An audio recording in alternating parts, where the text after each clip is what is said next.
In the middle of the road, a terrified woman runs to a gas station and begs for help. However, the clerk is done for the day and turns off the lights, saying they're closed. Then the woman rushes to the phone booth and calls 911, desperately explaining that both her sons have been taken. She's suddenly interrupted by a bright beam of light that surrounds the booth, making it disappear with her inside. The clerk comes out and finds nothing but the base and some smoke. As he turns around to call the police, the booth falls and crashes on the ground. In the morning, the police come to investigate the scene. While some of the cops call the clerk a liar for the story he's telling, Officer Murphy inspects the remains of the booth and finds the woman's ID, wondering where she is now. Meanwhile in the city, April and her boyfriend Kyle are packing for a weekend trip to a cabin in the woods that belongs to April's family. At the last minute, Kyle announces he's invited 3 friends to come with them without telling her, which makes April a bit angry.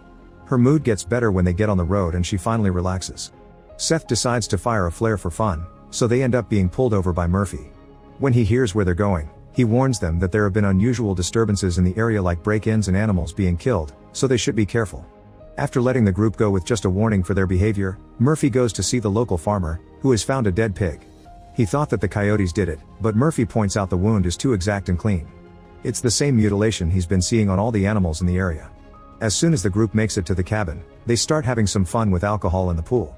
After a few hours of fooling around, Mel takes her dog out for a walk and April goes with them. The girls chat while they enjoy the scenery, but suddenly the dog hears something and starts barking as it runs away. The girls follow the barking to an area blocked by a fence with a creepy scarecrow, but they ignore the anti-trespassers signs and cross it anyway. As they look around, they find some tents holding a bunch of Mary Jane plants and Mel gets so excited that she tries stealing some.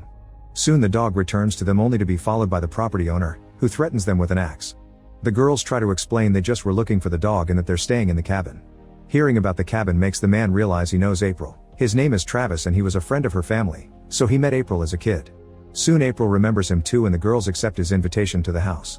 They chat for a while and Travis shares some details about the PTSD he's going through since he fought in the war. He also shows them a picture of a mysterious flying object that his motion-activated thermal cameras picked up. He theorizes that it's a secret military aircraft and that the army has been using the area for testing since the Cold War. Travis is big on conspiracy theories and rants about having to live off the grid to avoid being watched. Eventually the girls need to go back but they make sure to buy some Mary Jane from Travis first. When the girls return to the house, they share the plants and everyone has fun smoking. Suddenly Kyle takes April to another room and says how much she means to him before getting on his knee to propose. However, April answers she can't and reveals that she had gotten a job in New York, she just hadn't found the moment to tell him yet.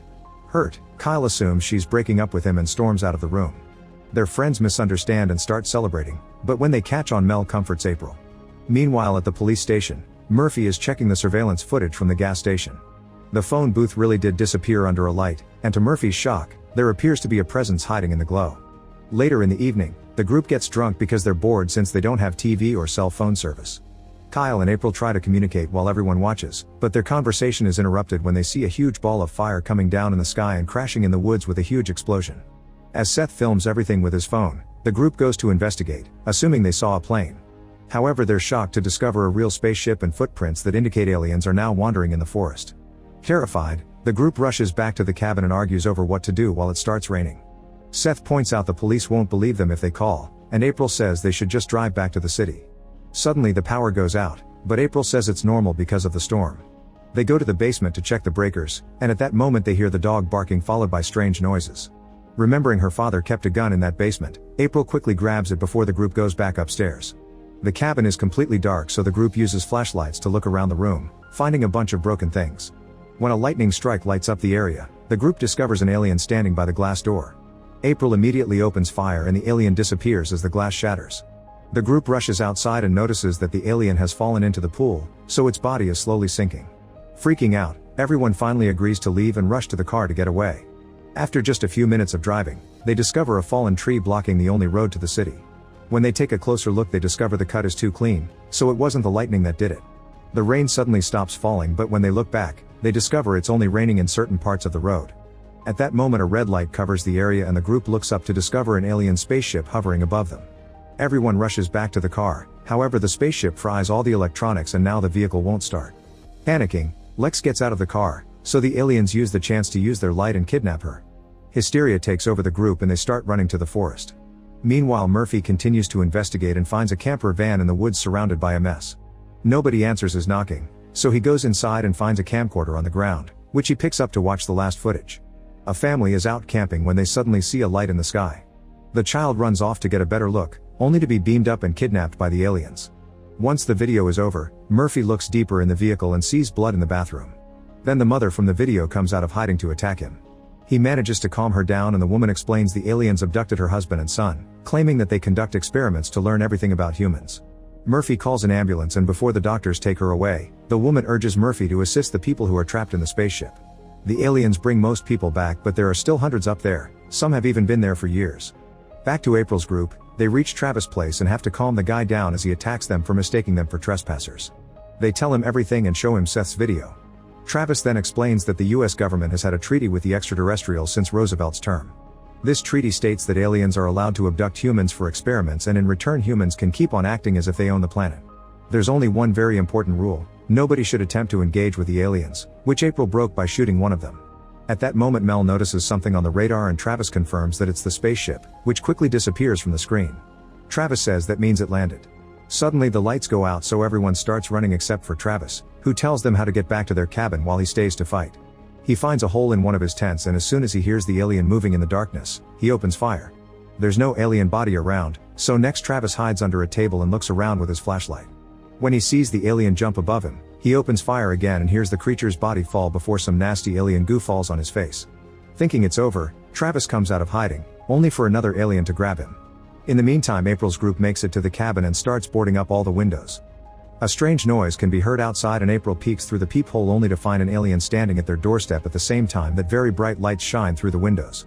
Seth panics and opens fire, almost hitting Murphy and his partner Mitchell when they suddenly burst in. The cops immediately handcuff Seth and interrogate the group, not believing their story when they smell the Mary Jane in the room. To prove it, April takes them to the pool, only to discover the body is gone. Suddenly another noise could be heard in the barn. Murphy goes inside to investigate and after finding some goo, he's horrified to see Mel's dog dead with the organs out. At that moment an alien runs past him and jumps out the window, so Murphy tries firing but misses all the shots. The alien can be heard running through the bushes, but instead of chasing after it Murphy returns to the police car and informs Mitchell that the friends are telling the truth. Mitchell starts laughing and tells Murphy that he needs to move on, saying that his girlfriend just left him for another dude. However Murphy is sure she was abducted because she just disappeared from the bed overnight and didn't take her keys or clothes. Then the cops get ready to leave with an arrested Seth, but at that moment an alien appears in the middle of the road. Murphy freezes as he stares at the bright light, not hearing Mitchell and Seth yelling at him to go. The alien moves its hand and suddenly Murphy grabs his gun to shoot Mitchell and then self-delete. After the alien disappeared, April comes out to free Seth and take him back to the cabin. He explains that the alien mind-controlled Murphy and freaks out to the point of using a police gun to hit Kyle. Seth blames April for what's happening and decides to escape alone, running out of the cabin while insulting the others. Seconds later, the whole building starts shaking and bright lights indicate the arrival of the spaceship. Then the aliens play a high-frequency sound wave that paralyzes everyone and causes excruciating pain. The light bulbs and various appliances explode, causing a small fire. The whole house appears to be coming down, so Mel and April rush to the basement but Kyle stays behind and blocks the door with a bookcase to protect the girls. An alien appears at the entrance and Kyle yells at it, taunting the creature into chasing him as he runs upstairs. Meanwhile Seth runs through the forest until his flashlight runs out of battery. As he lights a glow stick, he hears a weird noise and begins shooting in random directions. At that moment the aliens show up and attack him, leaving him severely wounded. Seth manages to crawl away and handcuffs his arm to the tree, but this isn't enough and the light takes him anyway, leaving his arm behind. In the cabin, Kyle waits with a knife in the bathroom, but an alien reaches through the mirror and kidnaps him anyway. At the same time in the basement, an empty medicine bottle falls from Mel's pocket and she admits she's self-deleting because it's better than being abducted by aliens. After Mel dies in her arms, April grabs a crowbar and gets ready to go back, but she pauses when the lights and rumbling go away. Astonished, April drops the crowbar and slowly makes her way upstairs, where she discovers the power has returned. On a pool of blood on the floor, she finds Kyle's engagement ring, making her realize he was taken. A desperate April runs outside and sees the spaceship flying away, so she grabs some fireworks and starts firing them into the sky to get the attention of the aliens. At first nothing happens and April falls to her knees, thinking she lost Kyle forever. However the spaceship then comes back and abducts her as well. Moments later, April wakes up and finds herself in a nasty cocoon. After some struggle, she breaks free and starts walking down a hallway, seeing other bodies on the way. Following a very bright light, she reaches the end of the corridor and discovers she's been brought to an alien city. In another room, Seth also wakes up and panics when he sees his arm is gone. Suddenly an alien machine begins conducting various painful experiments on him like inserting a bug through his belly button, drawing on his skin with lasers, and inserting a probe up his rear. It eventually becomes too much and Seth dies. Back to April, she continues to wander through the corridors and looks at the bodies in the cocoons until she finds Kyle. She immediately frees him and gives him CPR as she apologizes for everything. Kyle wakes up and the couple shares a hug before the aliens find them. A light surrounds Kyle and April and they hold onto each other thinking they'll die, only to suddenly appear back in the forest. They celebrate with a kiss and leave while holding hands, hoping to find help. A noise indicates people nearby and the couple finds some soldiers, who open fire and bring them both down. With her last breath, April takes out the ring and Kyle puts it on her finger before the soldiers kill them with another shot. Afterward the bodies are thrown in a hole and burned down. The soldiers continue to clean the area, getting rid of any evidence that could prove the existence of aliens or the treat the government has with them. Make sure to subscribe and turn on notifications so you can watch more videos like this. Thanks for watching.